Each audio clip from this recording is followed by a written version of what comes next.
Butte, Butte, Whitefish, right? We're live. Good morning, y'all. Good morning. We're back in the days before the race began, a long time ago. And we go through the corner of Idaho. This we wanted to kind of show like some of the very first video that even existed. So this is like the first time like the three of us really kind of came together to kind of pre-plan what Ride the Divide was going to be. At this stage, what you're looking at right now, we had no freaking clue what we were getting into, what it was going to become. We're like looking at these maps for the first time. Whitefish, like, Columbia Falls. Okay, Gotcha. So, how do we do this? Dude, look how intent you're looking though, man. Your eyes are like, oh shit. Yeah. So I think this would be day 3. So day three. We look a lot younger, Hunter. That was a long time ago. I think I get through the border and go. Anthony's like day 3. So yeah, I think So the Canadian section is 211 miles. Mm-hmm. So that'll be roughly 100-ish miles a day. So you can tell I was definitely training a lot then. I'm like anorexic. What the hell? We'll probably stay that was in Eureka. Obviously the best shape of my life right there. But yeah, look at that. Day 2. Well, hey, how's everybody doing? How you feeling this Monday? Let us know in the comments how you all are feeling. Fish Columbia Falls, and we either. Hey, do you hear that little? Sound? There's It's familiar. There's hotels, Feedback. motels all over here. What is it? Grounds all over I don't here. have that little I actually used to live recording here. sound I hear every once in a while on this camera because somebody's mic'd up here, right? cabins and whatnot that we might worth checking into. My I don't mom remember. might actually try to hook up. I don't see. Maybe there's a mic on the table. I think that seemed to have been our trick, just sticking a lav like on the table nearby. Because you can hear the papers. Hook There's up definitely something when you like ruffle on papers. Maybe the map is ruffling on that He's loud talking about mic. stopping at mom's, So man. day You can 3 cut to will that. wrap up in White Falls area, and then We our had way Josh down helping us film this scene. along Yeah. There's a Spurts right. cycling the Great Divide there. So that might be a section where you're riding along. McCoy's book, yeah. Are you excited about Fleecer Ridge? We got you feeling great. We're doing pretty good this Monday morning. We got our coffee. Asking you about Fleecer Ridge. Sort of section that's Oh, right that's here. the section we were talking about earlier. Yeah, I was telling you about that's the downhill stuff that's like Right. crazy. Everybody feels like walking. Everybody walks in it. Apparently, it's like very shale, like Ooh. very shale. And and I'm, you know what? I'm not trying to man up and prove that I've ridden every single inch of this thing. This would suck. Spraining an ankle or jacking yourself up right here. You need to just finish. Joanne's on. What's up, Just Joanne? finish. Yeah. So that's. We'll just stay here and watch that's this for the south rest of the morning. Between the river, we'll hit. Well, there's something interesting there. It's like you just need to finish. Yeah. So if we get to Sealy Lake, Well, we all knew I how. think tough then this to would wrap be, up and day 5, here's one thing I really want to do, everybody and does none going into of it. the other past years riders that I've read about or heard have ever hit this little gold mine. I like to call Marysville, Montana. So roughly, I never from got Sealy there, I Lake, don't think. roughly 100 miles, and it's right on the Continental Divide Did you crossing. get out there? Number 2, No, well, we rode off-route. by it. Go this little It's town, old mine. from the route. Marysville is off route about Marysville House, 5 miles or something like that. So you definitely have to deviate off the route to get to it, and it's not.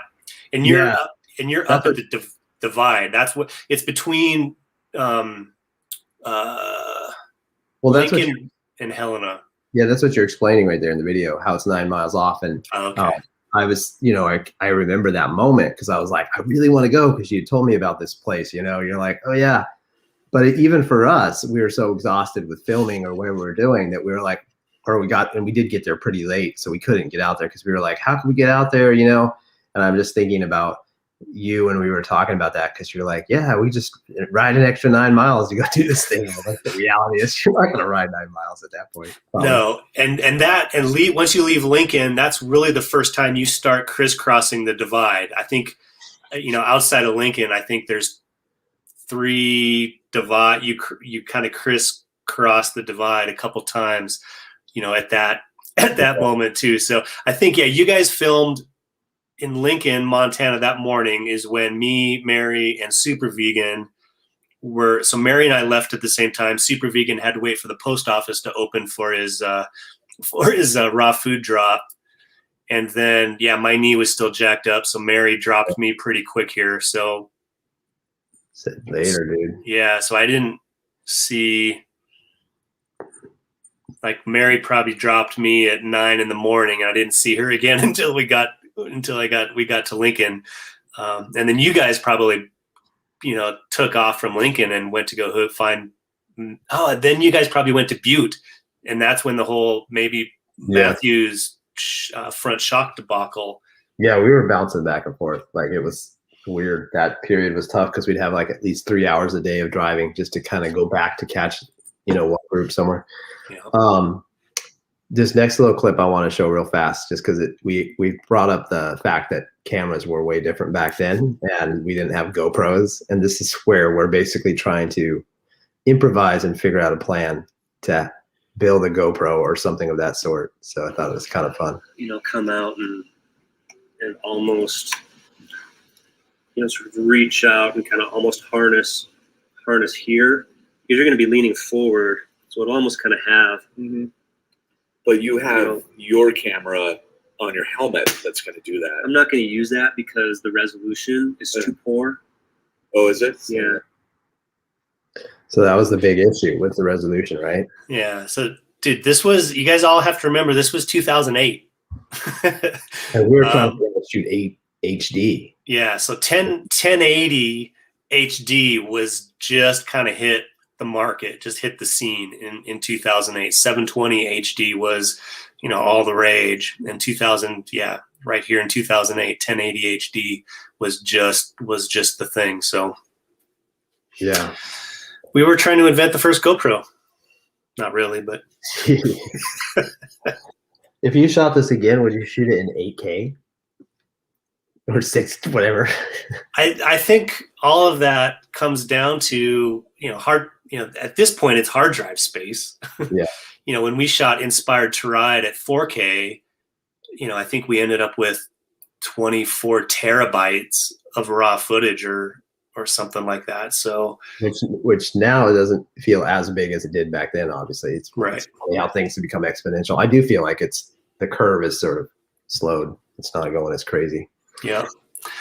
So that's should I pull this share down? Yeah, I think that's good. All right. We've got a question. So is there a new date for the RTD package to ship out? Yes, we are now kind of thinking it'll be around the start of the Tour Divide, with traditional sort of beginning of June. So that's where we're at now as this project has become a bigger sort of idea and fitting into everything else that's going on in our lives in the world. So that's kind of where we're thinking now, is beginning of June.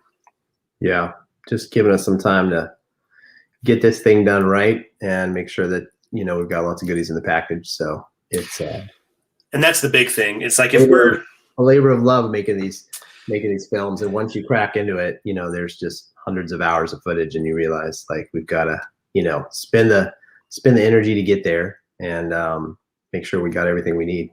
So, and that's the thing too. If we're only going to create 1,000 of these new box sets, it's got to be worthy. It's got to be something, super cool. And when it shows up in the mail, the excitedness to open it up and check out all this stuff inside has gotta be there. So that's where we're putting a lot of attention into that as well. So it'll be worth the wait. Yes, it will.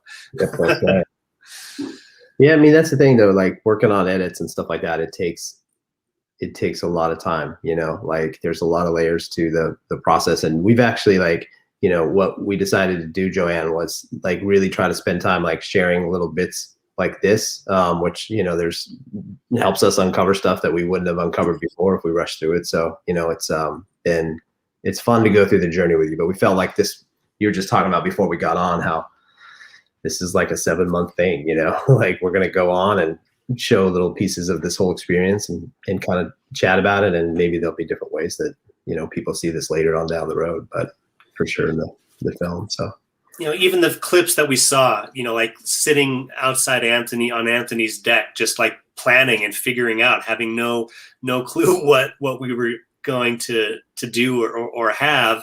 But then it took us nearly 2 years to edit and package what now became Ride the Divide. And it is because, you know, we didn't just throw a quick edit together and then put it up on YouTube, right? So we actually put the same amount of time and energy in packaging it like a real film.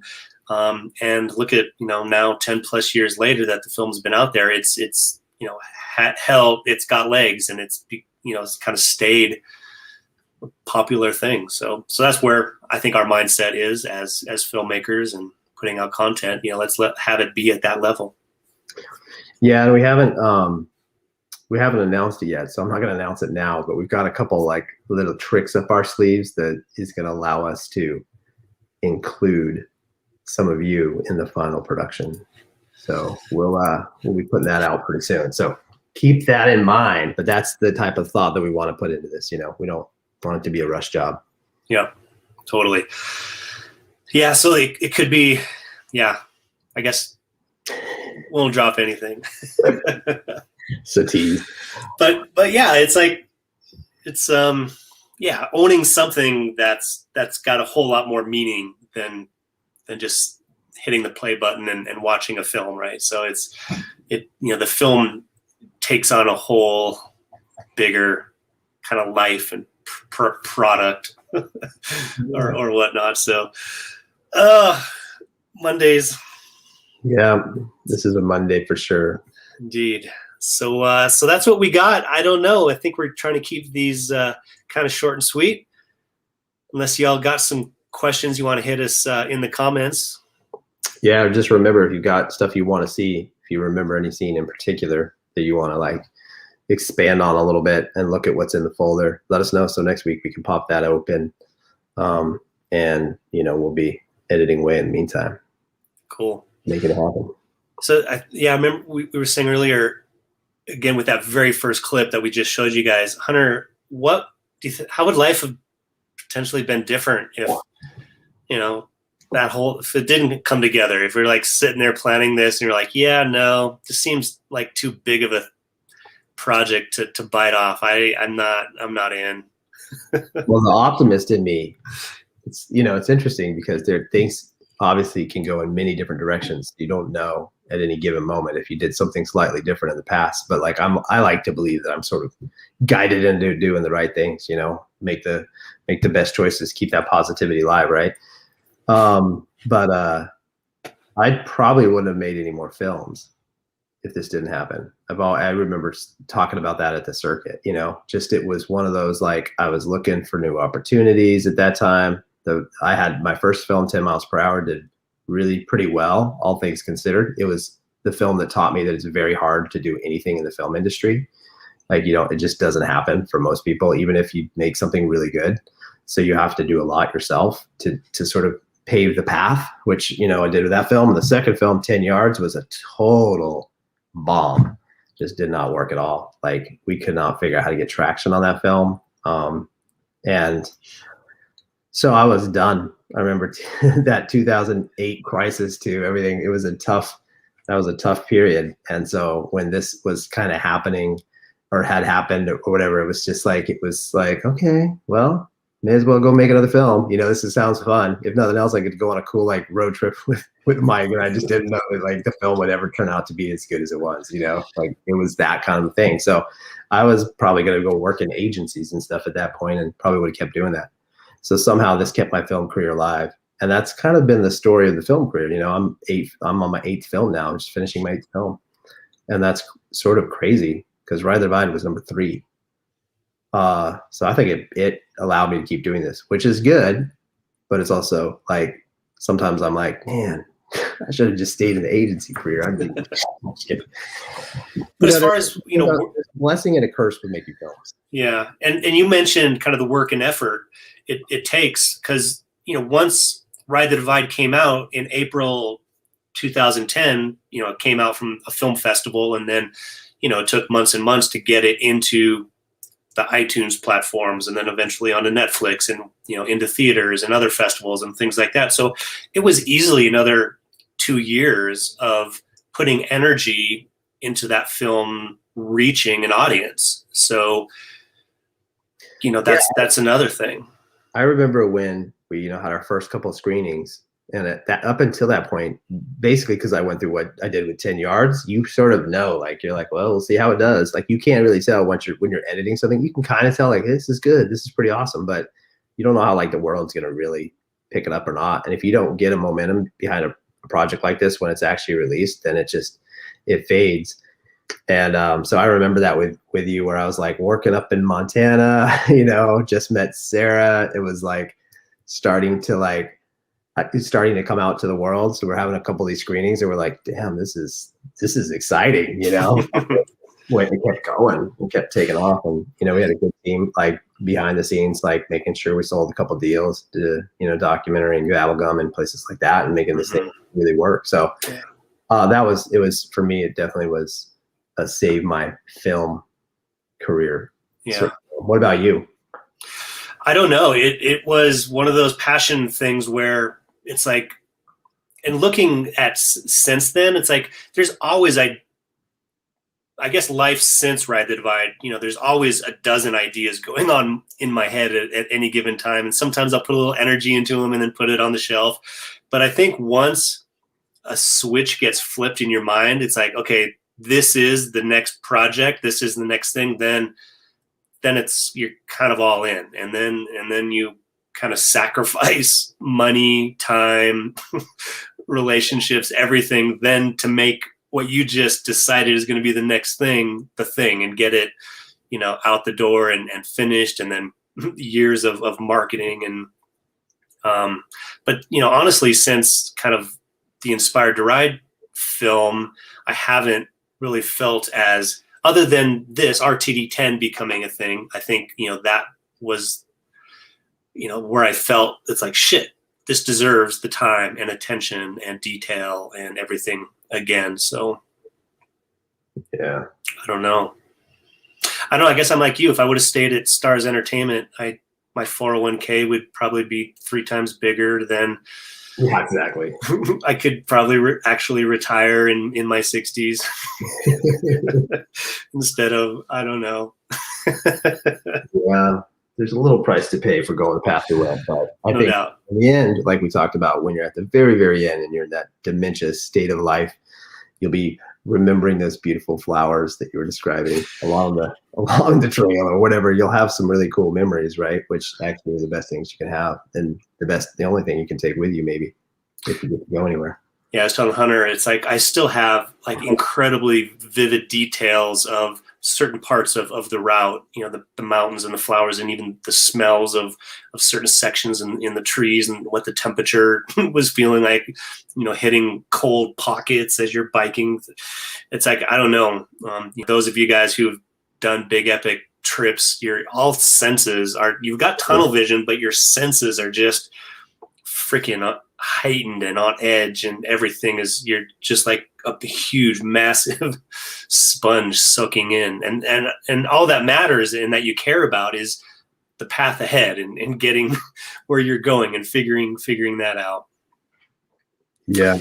Al's got a question. Have you guys done any bike packing since Reveal the Path? Well, we have done Inspired to Ride since then, but then he said, meaning any trips that have just been recreational. So Reveal the Path film was not a race. We haven't done, I would say, any other films that are more, touring, recreational based since Reveal the Path. Yeah, nothing much. We've just got our own little trails nearby our houses. I'm in Pacific Northwest now, so we've got some decent trails and places to go up here. And Mike is got the Colorado scene going still. So.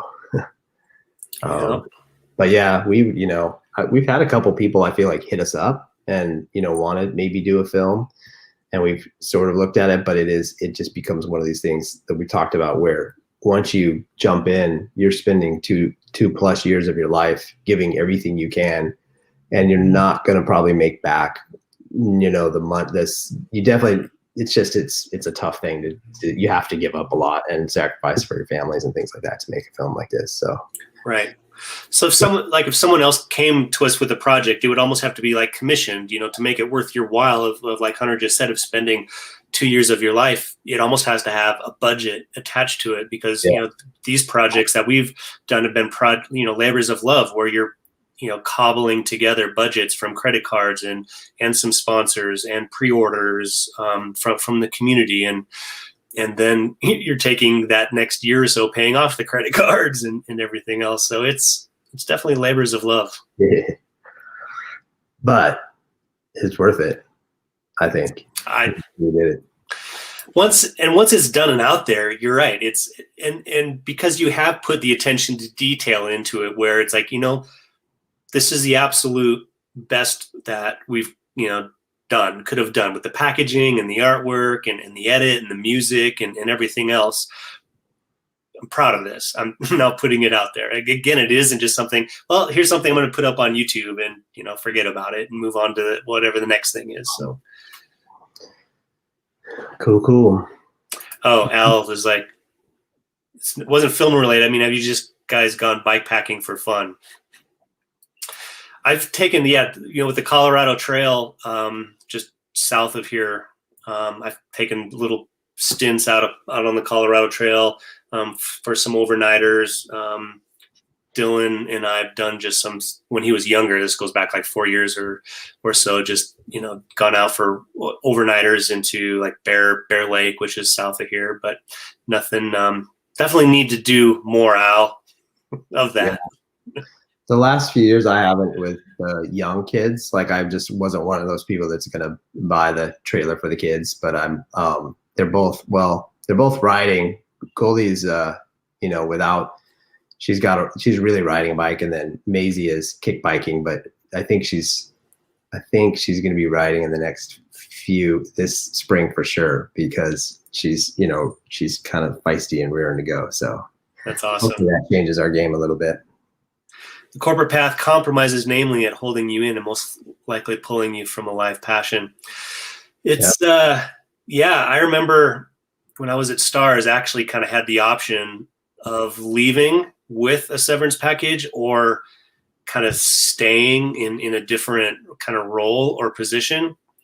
And man, it was weeks and weeks before I made a decision. And I was asking some, mentors but it ultimately came down to my wife, Tina, giving permission to, dude, go ahead and, do this. It's, so ultimately I think, your support system is, going to allow you to pull free from the shackles of corporate. And it hasn't been sunshine and roses, obviously, making that decision, but I hear like what Randy's saying, because we both had the corporate jobs at times or in the past, and that's where with my first film I broke free from that at that moment, and I've kind of dabbled at times to go back into it, never on a long range trajectory or anything like that, but it's like just enough to be like, I mean, I did this pretty big nonprofit job for 2 or 3 years right around the time we were having our second kid. And that was like, it felt fairly corporate, DC based. I was flying back and forth out of there, and I know that like there's value there, but it also takes something from you. And that's, it's life. You only get this life to live, like, so it's a tough, balance to figure out sometimes for all of us. I've popped back into some real jobs over the last couple of years, and I'm a terrible employee sometimes. Once you've tasted, the life of kind of, doing your own thing and whatnot, definitely, got the chops and the skill sets and making good product and projects. But once you've tasted freedom, it's hard to go back inside the walls. But if there's, I think it comes down to passion. If you're working with an amazing team of people that you resonate with, and the ideas are just like, yes, and we could do this, yes, and it could become this, then dude, that's what gets me excited. And it's like, then I'm all in. It's like, where are we taking this ship? You know, let's run with it. Well, that's why, like, lately I've been doing stuff with startups, and I like that culture, but you can see where it spoils fast, you know, once you get to a certain level. Like, there's that pre-seed, seed, you know, Series A plus, you know, like, it starts to change fast and like morph into this crazy thing that eventually becomes more, you know, more corporate. It's really interesting, you know, the different place that we all find ourselves in. But I think we can all agree, like, getting out on the trail and going for like a long ride or hike or an experience outside and just escaping it all is one of the best things you have. So. Yeah. Al says, thank you for making the decision that gave us Ride the Divide. Oh, It's influenced a lot. Thank you, Al.